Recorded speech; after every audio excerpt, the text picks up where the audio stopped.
السلام علیکم ورحمۃ اللہ وبرکاتہ۔ نحمدہ ونصلی علی رسولہ الکریم۔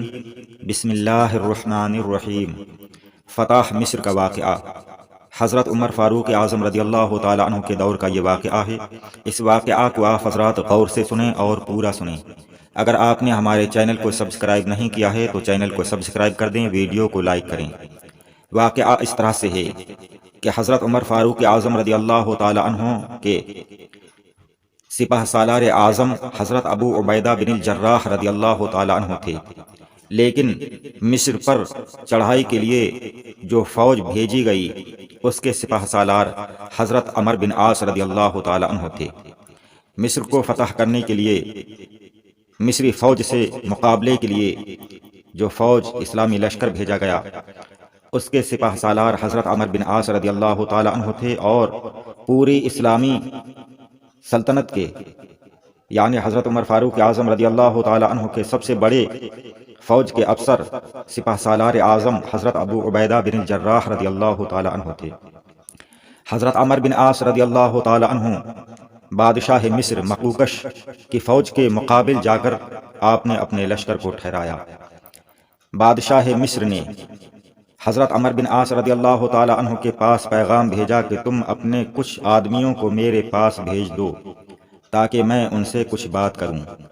حضرت عمر بن عاص رضی اللہ تعالیٰ عنہ نے اپنے 10 آدمیوں کا وفد مقوقش کے پاس بھیج دیا، اور جو 10 مسلمانوں کا وفد حضرت عمر بن عاص نے بھیجا اس کے رئیس، اس کے امیر حضرت عبادہ بن صامت رضی اللہ تعالیٰ عنہ تھے۔ حضرت عبادہ بن صامت رضی اللہ تعالیٰ عنہ کا رنگ کالا تھا۔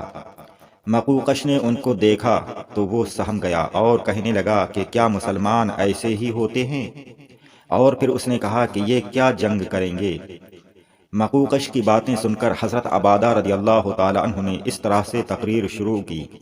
حضرت عبادہ بن صامت رضی اللہ تعالیٰ عنہ نے فرمایا کہ اے بادشاہ، میں نے تمہاری باتیں سنی، اب ان کا جواب سنو۔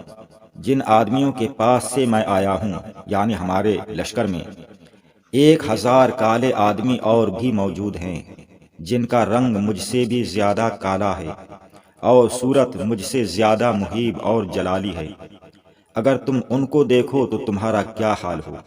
یعنی ایک مجھ کو دیکھ کر تو تم اس طرح کی باتیں کر رہے ہو، تمہارا یہ حال ہے، اور اگر اتنے ساروں کو دیکھو تو تمہارا کیا حال ہو؟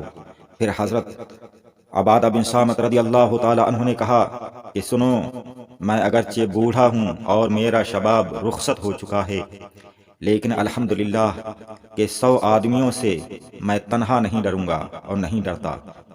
اور پھر آپ نے کہا کہ یہی حال میرے اور ساتھیوں کا ہے، اور اس کا باعث یہ ہے، اس کا سبب یہ ہے کہ ہمارا اصلی مقصد خدا کی راہ میں جہاد کرنا ہے اور اس کی رضا جوئی ہے۔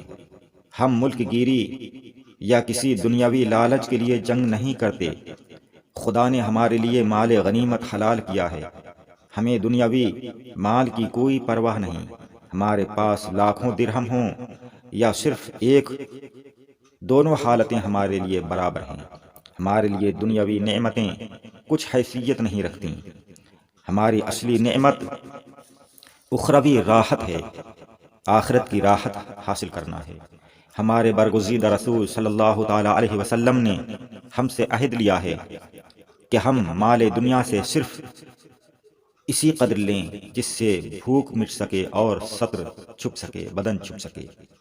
مقوقش نے یہ تقریر سنی تو کہا کہ جو کچھ تم نے اپنے اور اپنے ساتھیوں کے متعلق کہا میں نے سن لیا۔ بے شک تم اپنی فوج، اپنی خوبیوں کے باعث ہم لوگوں پر غالب آتے رہو گے، اور دنیا کی کوئی طاقت تمہارا مقابلہ نہ کر سکے گی اور نہ کر سکی، لیکن اس وقت تمہارا مقابلہ مجھ سے ہے، اور یاد رکھو مجھ سے تم ہرگز مقابلہ نہ کر سکو گے کہ میں نے اس قدر فوج جمع کر لی ہے کہ تمہارا فتح یاب ہونا مشکل ہے۔ پس تمہارے لیے یہی بہتر ہے کہ میں تم سے ہر ایک شخص کو، تم میں سے ہر ایک شخص کو 2 دینار اور تمہارے خلیفہ کو 1000 دینار دیتا ہوں۔ تم یہ رقم لو اور واپس چلے جاؤ۔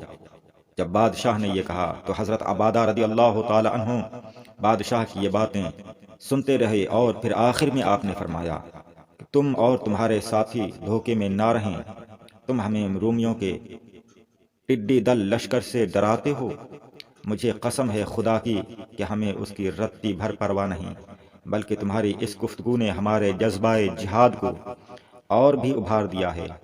اب ہم ان دو برکتوں میں سے ایک برکت ضرور حاصل کر کے رہیں گے۔ ہم فتح یاب ہوئے تو مال غنیمت کثرت کے ساتھ ہاتھ آئے گا، اور اگر تم غالب ہوئے یعنی ہم کو شکست ہو گئی، ہم مارے گئے تو ہم شہید ہوں گے، اور ہمارے ہاتھ دولت آخرت آئے گی۔ ہم میں سے کوئی شخص ایسا نہیں جو صبح شام خدا سے شہادت کی دعا نہ مانگتا ہو۔ اس کے بعد جنگ شروع ہوئی، اور وہی ہوا جو کچھ حضرت عبادہ نے فرمایا تھا، یعنی خدا کی چنی ہوئی قوم مصر پر قابض ہو گئی، مسلمانوں کو فتح ہوئی، اور مسلمانوں کا ملک مصر پر قبضہ ہو گیا، اور مسلمان فتح اور کامیاب و کامران ہوئے۔ اس واقعہ سے معلوم ہوا کہ مسلمان جنگ کی صرف اسی لیے جنگ کرتے ہیں کہ وہ کلمہ حق کو بلند کریں، اللہ کے دین کو بلند کریں، اور وہ کسی دنیاوی لالچ کے لیے نہیں لڑتے، بلکہ صرف اللہ کے رضا کے لیے، اللہ کے دین کو، اللہ کے پرچم کو بلند کرنے کے لیے، حق کے پرچم کو بلند کرنے کے لیے، اللہ کے رضا کے لیے وہ لڑتے ہیں۔ اللہ تعالی ہم سب کو صحابہ کرام اور بزرگان دین کے طریقے پر چلنے کی توفیق عطا فرمائے۔ آپ حضرات ہمارے چینل کو سبسکرائب کر دیں۔ السلام علیکم، خدا حافظ۔